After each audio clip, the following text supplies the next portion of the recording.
Tõnis, sina kui tuntud valgustidisainer oled taas ühe uue sarjaga maha saanud. Tutvusta seda veidi lähemalt. See sari on nüüd eelmise aasta lõpust juba esitletud Novelli restoranis. Tegid niisuguse meeldiva pakkumise, et seal saab neid näidata ja disainerina on alati hea meel, kui saab kuskil läbi proovida oma uut mudelit. Et seal keskkonnas on nad ka nähtaval veel mõnda aega.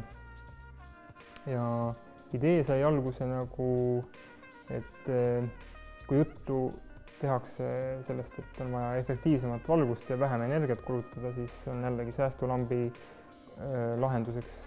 Koju on vähe võimalusi osta, et kõik on ikkagi nagu hõõglambi põhised.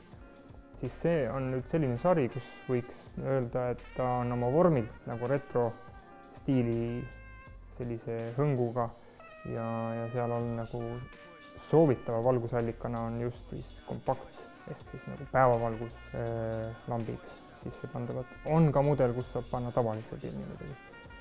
Et inimesele siis, kuidas ta soovib, eks ole, oma kodu kujundada ja seal on siis nagu võimalus tellida erineva viimistlusega puidudetail ja erineva värvi valikuga näiteks plastikudetail, mis on siis see lambi kate, lambi vari.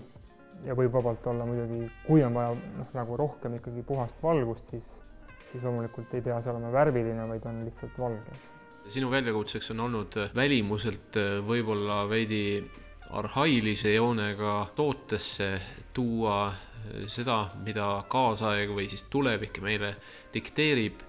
Iidne disaineri ülesanne lahendada elu praktilised vajadused. Arhailine on võib-olla ehk viitab liiga vanale ajale, aga et see retro hõng on seal nii-öelda 50, 60, isegi 70 stiilis ehk.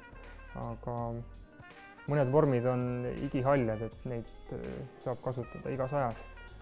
Ja siin ongi raske öelda, et see nüüd on kuidagi autori disain või väga originaalne, aga just nagu sa ütlesid, et ma kombineerin nüüd siis nii siis neid vanu vormivõtteid ja uudseid valgustehnoloogiaid.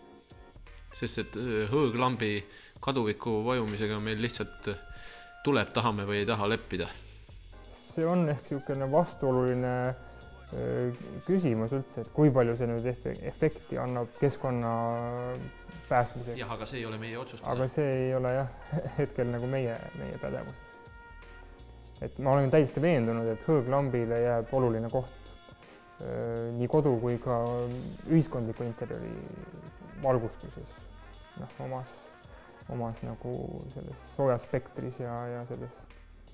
Aga kui on vaja valgusviljakust, siis kahtlemata jällegi on need uudsed lahendused täiesti omal kohal.